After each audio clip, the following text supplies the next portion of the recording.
พิธีดังกล่าวได้จัดขึ้นในวันที่ 18 พฤษภาคม 2026 นี้อยู่ที่กระทรวงป้องกันประเทศ โดยการเป็นประธานของสหายพลโทวงศ์สร อินทร์ ปั่นพิมพ์คณะเลขาธิการศูนย์กลางภาครองรัฐมนตรีกระทรวงป้องกันประเทศ หัวหน้ากลุ่มใหญ่การเมืองกองทัพ มีคณะสภาวิทยาศาสตร์ การทหาร และภาคส่วนที่เกี่ยวข้องเข้าร่วม สหายพลจัตวาปริญญาเอกขวัญมิง บิดาศักดิ์ หัวหน้ากรมวิทยาศาสตร์ประวัติศาสตร์การทหาร ได้ขึ้นผ่านข้อตกลงของกระทรวงป้องกันประเทศ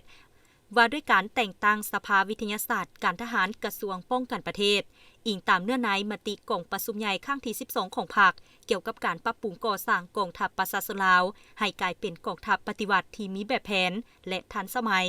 เป็นเสาค้ำอันแน่นแกนให้แก่ภารกิจปกปักรักษาและพัฒนาประเทศชาติกระทรวงป้องกันประเทศตกลงแต่งตั้งคณะประธานสภาวิทยาศาสตร์การทหารกระทรวงป้องกันประเทศตกลงแต่งตั้งสหายพลโทวงศ์สร อินทร์ ปั่นพิมพ์รองรัฐมนตรีกระทรวงป้องกันประเทศหัวหน้ากรมใหญ่การเมืองกองทัพเป็นประธาน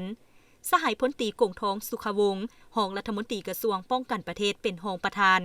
สหายพลตรีไพวันจันทพรหมาหัวหน้าห้องว่าการกระทรวงป้องกันประเทศเป็นรองประธานสหายพลจัตวาปริญญาเอกขวัญมิง บิดาศักดิ์หัวหน้ากรมวิทยาศาสตร์ประวัติศาสตร์การทหารเป็นรองประธานผู้ประจำการ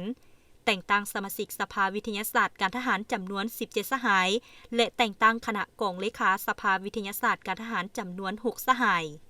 โอกาสดังกล่าวสหายพลโทวงศ์สร อินทร์ ปั่นพิมพ์ได้เน้นหนักให้คณะสภาวิทยาศาสตร์การทหารที่ได้รับการแต่งตั้งในครั้งนี้จงยกสูงความรับผิดชอบเพิ่มทวีความสามัคคีเป็นเอกภาพและตั้งหน้าพันขยายเวียกงานวิทยาศาสตร์การทหารให้มีการหันเปลี่ยนอย่างแข็งแรงลึกซึ้งและแท้ถึงตัวจริงเพื่อหับไส้เข้าในภารกิจปกปักรักษาและพัฒนาประเทศชาติก็คือการก่อสร้างกองทัพให้เป็นกองทัพปฏิวัติมีแบบแผนทันสมัย